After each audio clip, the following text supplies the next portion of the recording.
Hello friends, আমি সুমির রান্নাঘরে আপনাদের সবাইকে স্বাগত জানাচ্ছি। আজকে আমি আপনাদের সাথে শেয়ার করব খুব সুস্বাদু আমার ছানা দিয়ে তৈরি একটা শুকনো মালপোয়ার রেসিপি। এর প্রত্যেকটা বাইটে আপনারা পাবেন ছানার স্বাদ, নারকেলের স্বাদ, রোস্টেড মৌরির স্বাদ আর ফলের রাজা আমের স্বাদ। তবে আসুন আমরা বানিয়ে নিই আমার ছানা দিয়ে তৈরি এই শুকনো মালপোয়াটা। এখানে আমি নিয়ে নিয়েছি 1 কাপ দুধ। এই দুধটা ধীরে ধীরে মিশিয়ে এটার আমি একটা ব্যাটার বানিয়ে নিচ্ছি। এবারে এটাকে আমি ঢাকা দিয়ে 20 থেকে 30 মিনিটের জন্য রেখে দিচ্ছি।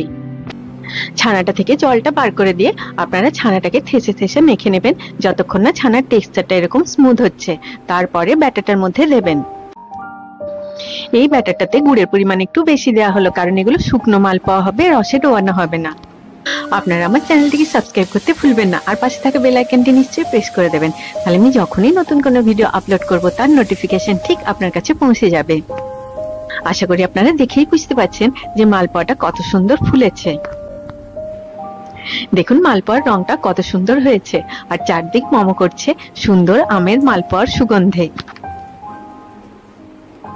1 কাপ গরম কফি বা চা আর এই খুব সুস্বাদু আমার ছানা দিয়ে তৈরি শুকনো মালপোয়া দিয়ে আপনি আপনার মি টাইম এনজয় করুন।